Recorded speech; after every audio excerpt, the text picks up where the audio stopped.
الذين ينفقون أموالهم بالليل والنهار سرا وعلانية فلهم أجرهم عند ربهم ولا خوف عليهم ولا هم يحزنون۔ جو لوگ اپنے مال شب و روز کھلے اور چھپے خرچ کرتے ہیں ان کا اجر ان کے رب کے پاس ہے اور ان کے لیے کسی خوف اور رنج کا مقام نہیں۔ الذين يأكلون الربا لا يقومون إلا كما يقوم الذي يتخبطه الشيطان من المس، ذلك بأنهم قالوا إنما البيع مثل الربا وأحل الله البيع وحرم الربا، فمن جاءه موعظة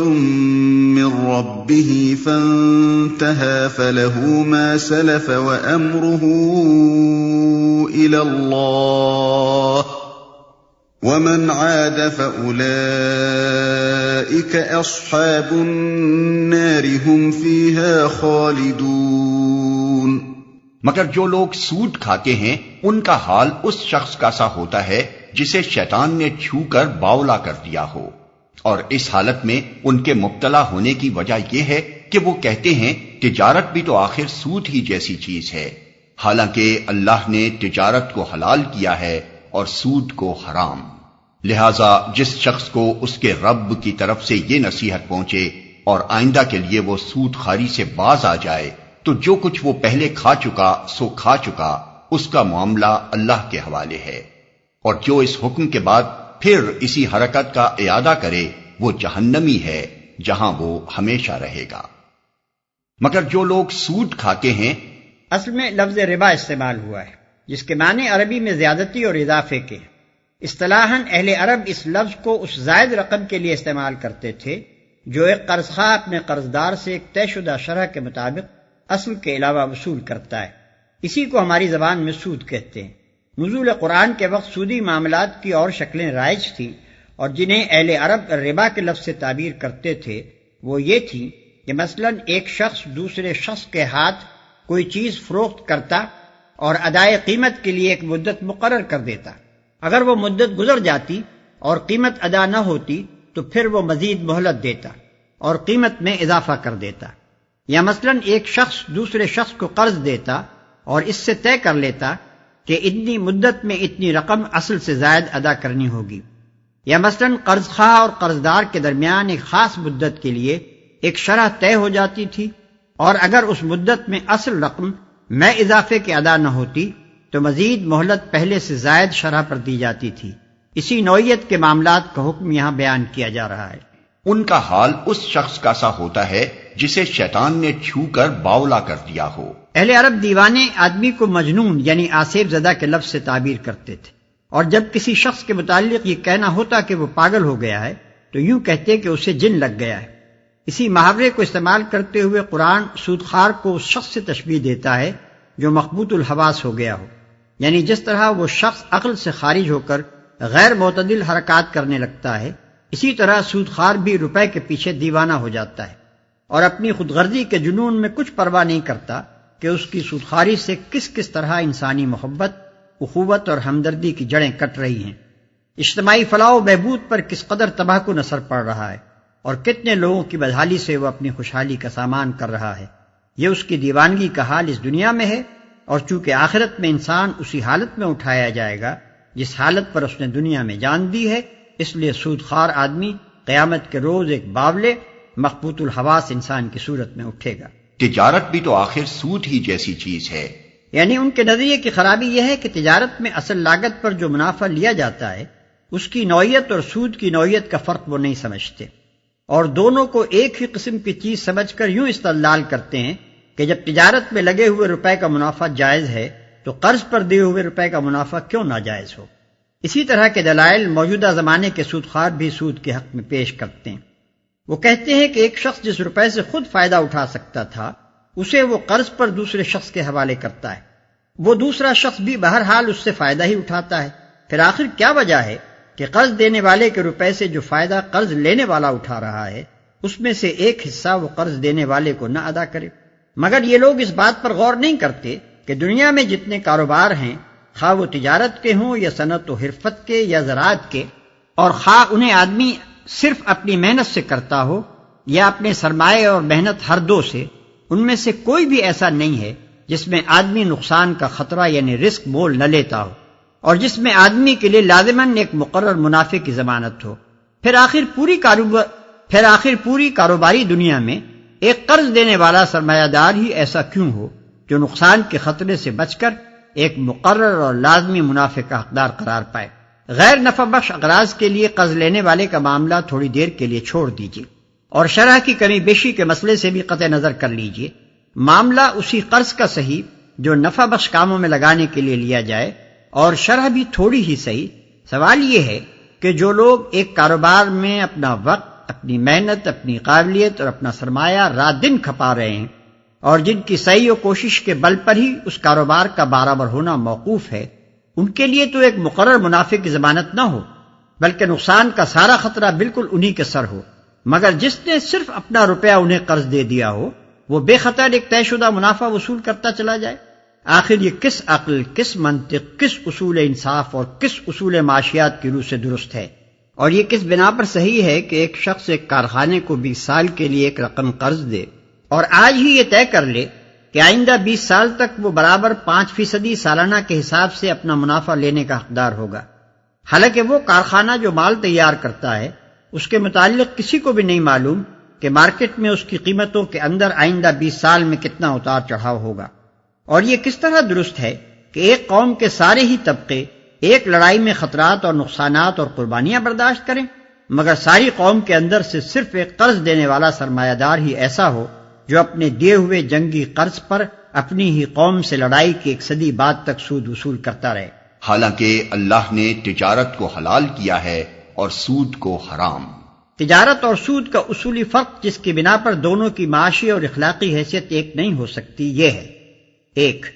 تجارت میں بائع اور مشتری کے درمیان منافع کا مساویانہ تبادلہ ہوتا ہے، کیونکہ مشتری اس چیز سے نفع اٹھاتا ہے جو اس نے بائع سے خریدی ہے، اور بائع اپنی اس محنت، ذہانت اور وقت کی اجرت لیتا ہے جس کو اس نے مشتری کے لیے وہ چیز مہیا کرنے میں صرف کیا ہے۔ بخلاف اس کے سودی لین دین میں منافع کا تبادلہ برابری کے ساتھ نہیں ہوتا۔ سود لینے والا تو مال کی ایک مقرر مقدار لے لیتا ہے جو اس کے لیے بالیقین نفع بخش ہے، لیکن اس کے مقابلے میں سود دینے والے کو صرف مہلت ملتی ہے جس کا نفع بخش ہونا یقینی نہیں۔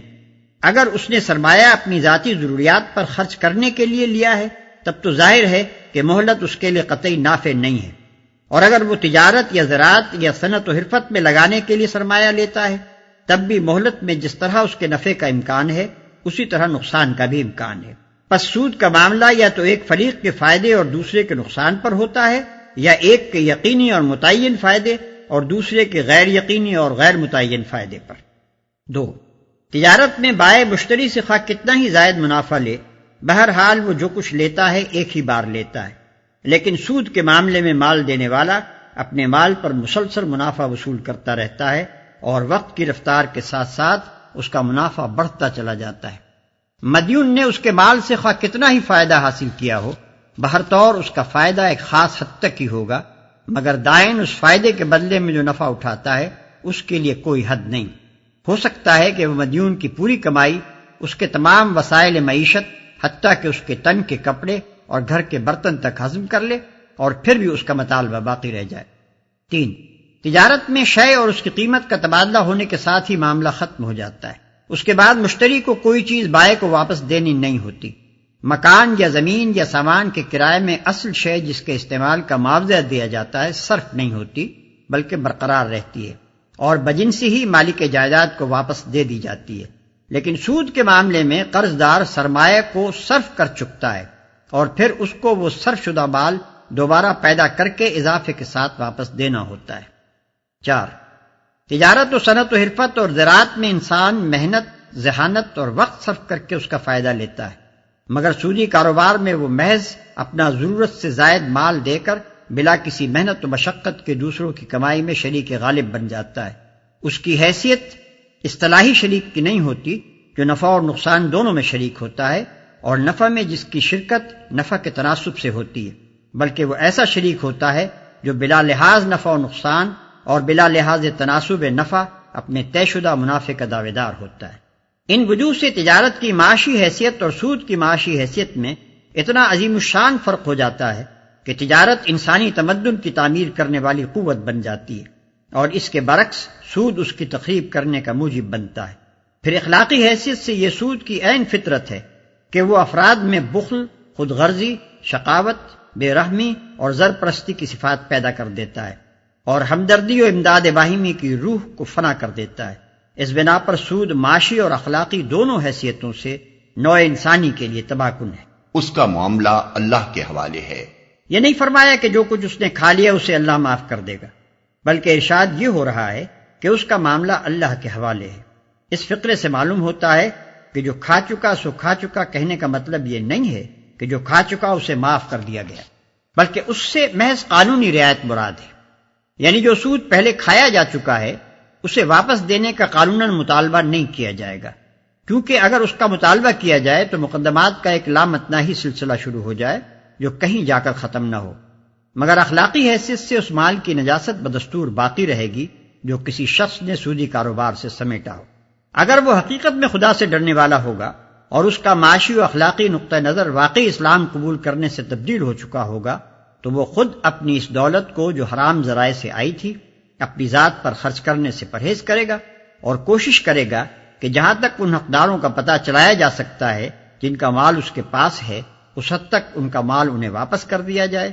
اور جس حصہ مال کے مستحقین کی تحقیق نہ ہو سکے اسے اجتماعی فلاح و بہبود پر صرف کیا جائے۔ یہی عمل اسے خدا کی سزا سے بچا سکے گا۔ رہا وہ شخص جو پہلے کمائے ہوئے مال سے بدستور لطف اٹھاتا رہے تو بعید نہیں کہ وہ اپنی اس حرام خوری کی سزا پا کر رہے۔ يمحق الله الربا ويربي الصدقات والله لا يحب كل كفار أثيم۔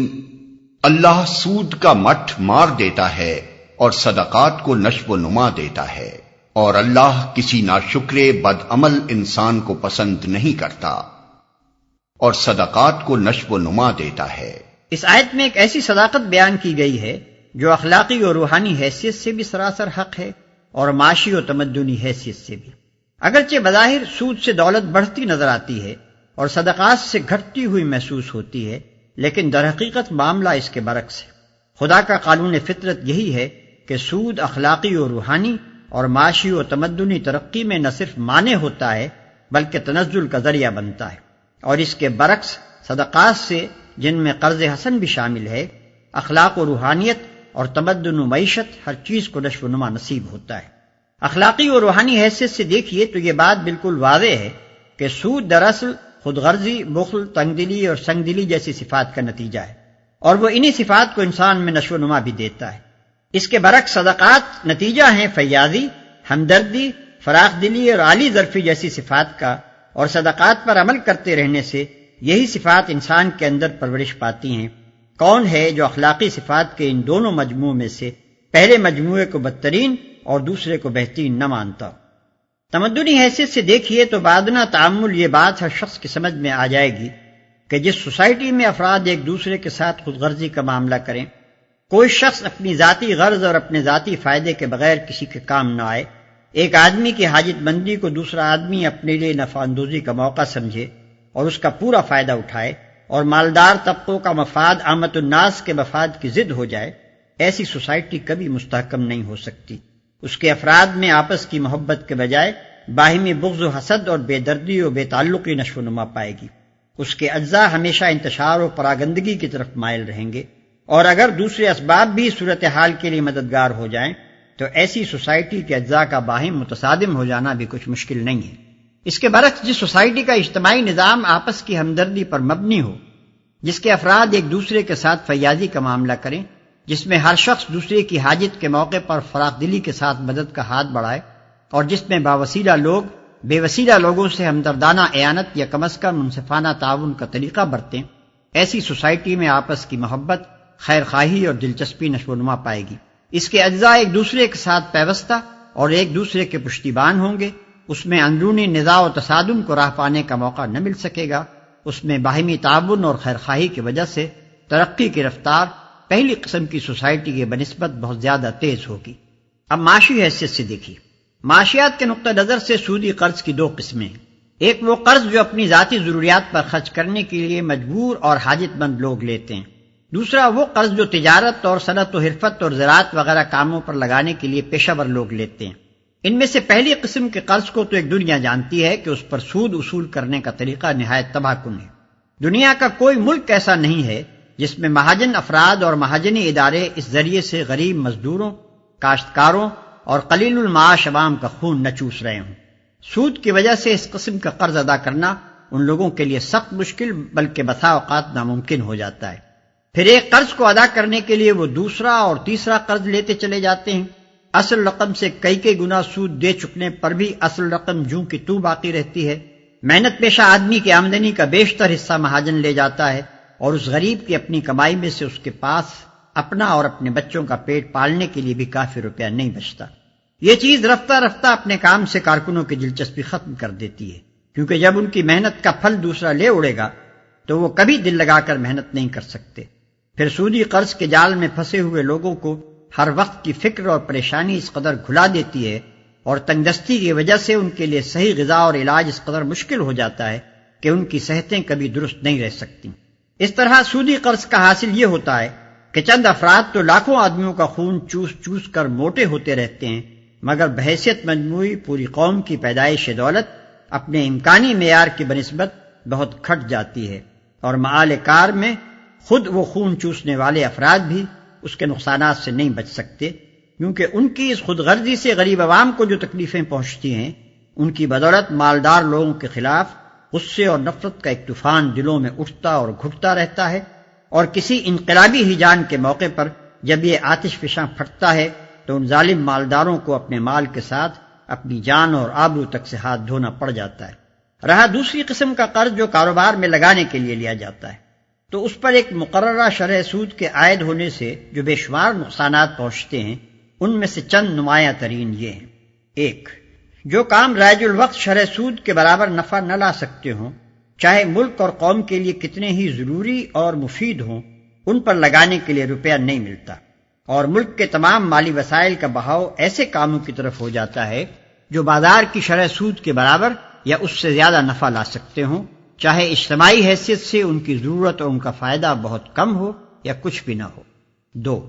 جن کاموں کے لیے سود پر سرمایہ ملتا ہے، خواہ وہ تجارتی کام ہو یا صنعتی یا زراعتی، ان میں سے کوئی بھی ایسا نہیں ہے جس میں اس امر کی ضمانت موجود ہو کہ ہمیشہ تمام حالات میں اس کا منافع ایک مقرر میعاد مثلا 5، 6 یا 10% تک یا اس سے اوپر ہی رہے گا اور کبھی اس سے نیچے نہیں گرے گا۔ اس کی ضمانت ہونا تو درکنار، کسی کاروبار میں سرے سے اسی بات کی کوئی ضمانت موجود نہیں ہے کہ اس میں ضرور منافع ہی ہوگا، نقصان کبھی نہ ہوگا۔ لہذا کسی کاروبار میں ایسے سرمایہ کا لگنا جس پر سرمایہ دار کو ایک مقررہ شرح کے مطابق منافع دینے کی ضمانت دی گئی ہو، نقصان اور خطرے کے پہلوؤں سے کبھی خالی نہیں ہو سکتا۔ 3، چونکہ سرمایہ دینے والا کاروبار کے نفع و نقصان میں شریک نہیں ہوتا بلکہ صرف منافع، اور وہ بھی ایک مقرر شرح منافع کی ضمانت پر روپیہ دیتا ہے، اس وجہ سے کاروبار کی بھلائی اور برائی سے اس کو کسی قسم کی دلچسپی نہیں ہوتی۔ وہ انتہائی خود غرضی کے ساتھ صرف اپنے منافع پر نگاہ رکھتا ہے، اور جب کبھی اسے ذرا سا اندیشہ لاحق ہو جاتا ہے کہ منڈی پر کساد بازاری کا حملہ ہونے والا ہے تو وہ سب سے پہلے اپنا روپیہ کھینچنے کی فکر کرتا ہے۔ اس طرح کبھی تو محض اس کے خود غرضانہ اندیشوں ہی کی بدولت دنیا پر کساد بازاری کا واقعی حملہ ہو جاتا ہے، اور کبھی اگر دوسرے اسباب سے کساد بازاری آ گئی ہو تو سرمایہ دار کی خود غرضی اس کو بڑھا کر انتہائی تباہ کن حد تک پہنچا دیتی ہے۔ سود کے یہ 3 نقصانات تو ایسے سری ہیں کہ کوئی شخص جو علم المعیشت سے تھوڑا سا مس بھی رکھتا ہو ان کا انکار نہیں کر سکتا۔ اس کے بعد یہ مانے بغیر کیا چارہ ہے کہ فی الواقع اللہ تعالیٰ کے قانون فطرت کی روح سے سود معاشی دولت کو بڑھاتا نہیں بلکہ گھٹاتا ہے۔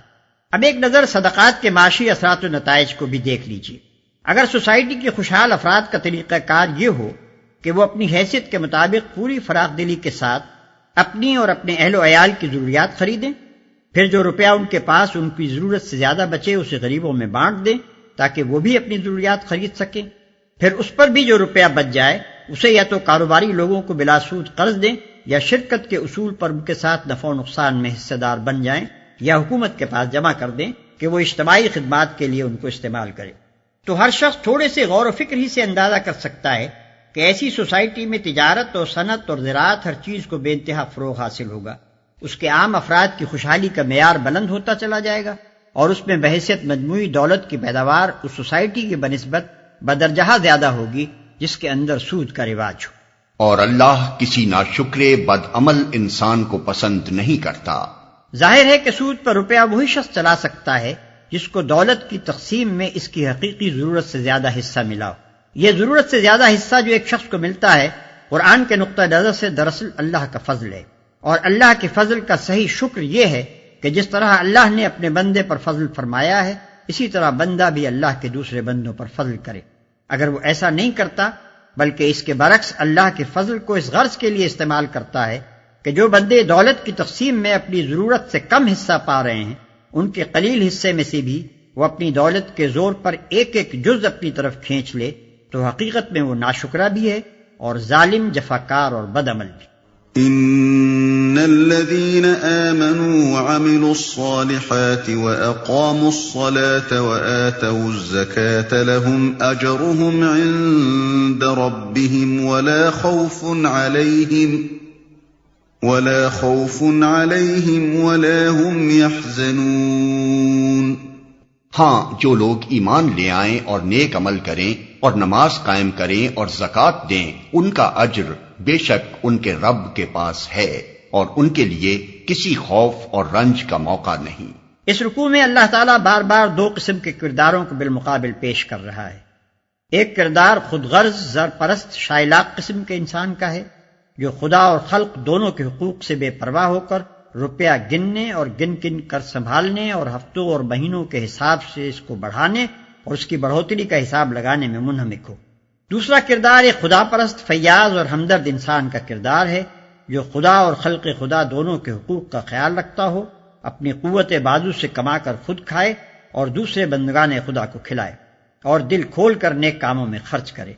پہلی قسم کا کردار خدا کو سخت ناپسند ہے، دنیا میں اس کردار پر کوئی صالح سوسائٹی نہیں بن سکتی، اور آخرت میں ایسے کردار کے لیے غم و اندوہ اور کلفت و مصیبت کے سوا کچھ بھی نہیں۔ بخلاف اس کے اللہ کو دوسری قسم کا کردار پسند ہے، اسی سے دنیا میں صالح سوسائٹی بنتی ہے اور وہی آخرت میں انسان کے لیے موجب فلاح ہے۔ يا أيها الذين آمنوا اتقوا الله وذروا ما بقي من الربا إن كنتم مؤمنين۔ اے لوگو جو ایمان لائے ہو، خدا سے ڈرو اور جو کچھ تمہارا سود لوگوں پر باقی رہ گیا ہے اسے چھوڑ دو اگر واقعی تم ایمان لائے ہو۔ فَإِن لَّمْ تَفْعَلُوا فَأْذَنُوا بِحَرْبٍ مِّنَ اللَّهِ وَرَسُولِهِ وَإِن تُبْتُمْ فَلَكُمْ رُءُوسُ أَمْوَالِكُمْ لَا تَظْلِمُونَ وَلَا تُظْلَمُونَ۔ لیکن اگر تم نے ایسا نہ کیا تو آگاہ ہو جاؤ کہ اللہ اور اس کے رسول کی طرف سے تمہارے خلاف اعلان جنگ ہے۔ اب بھی توبہ کر لو اور سود چھوڑ دو تو اپنا اصل سرمایہ لینے کے تم حقدار ہو۔ نہ تم ظلم کرو نہ تم پر ظلم کیا جائے۔ اللہ اور اس کے رسول کی طرف سے تمہارے خلاف اعلان جنگ ہے۔ یہ آیت فتح مکہ کے بعد نازل ہوئی اور مضمون کی مناسبت سے سلسلہ کلام میں داخل کر دی گئی۔ اس سے پہلے اگرچہ سود ایک ناپسندیدہ چیز سمجھا جاتا تھا مگر قانوناً اسے بند نہیں کیا گیا تھا۔ اس آیت کے نزول کے بعد اسلامی حکومت کے دائرے میں سودی کاروبار ایک فوجداری جرم بن گیا۔ عرب کے جو قبیلے سود کھاتے تھے ان کو نبی صلی اللہ علیہ وسلم نے اپنے عمال کے ذریعے سے آگاہ فرما دیا کہ اگر اب وہ اس لین دین سے باز نہ آئے تو ان کے خلاف جنگ کی جائے گی۔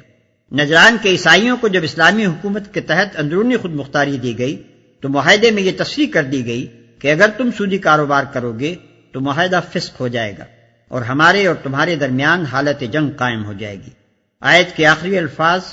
کی بنا پر ابن عباس، حسن بصری، ابن سیرین اور ربیع بن انس کی رائے یہ ہے کہ جو شخص دارالاسلام میں سود کھائے اسے توبہ پر مجبور کیا جائے، اور اگر باز نہ آئے تو اسے قتل کر دیا جائے۔ دوسرے فقہا کی رائے میں ایسے شخص کو قید کر دینا کافی ہے، جب تک وہ سود خواری کو چھوڑ دینے کا عہد نہ کرے اسے نہ چھوڑا جائے۔ وَإِن كَانَ ذُو عُسْرَةٍ فَنَظِرَةٌ إِلَى مَيْسَرَةٍ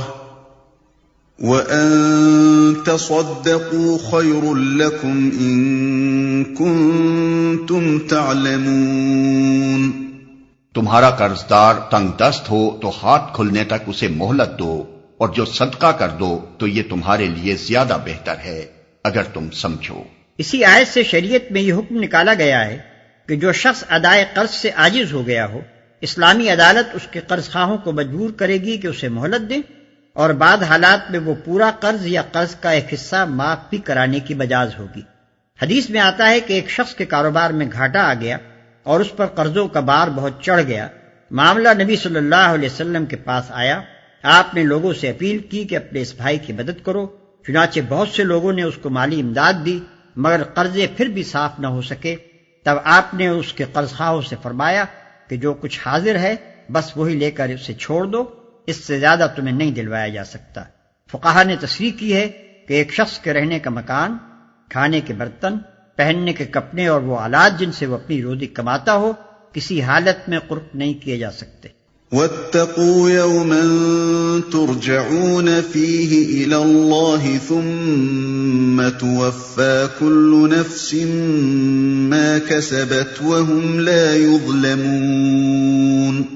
اس دن کی رسوائی و مصیبت سے بچو جبکہ تم اللہ کی طرف واپس ہوگے، وہاں ہر شخص کو اس کی کمائی ہوئی نیکی یا بدی کا پورا پورا بدلہ مل جائے گا، اور کسی پر ظلم ہرگز نہ ہوگا،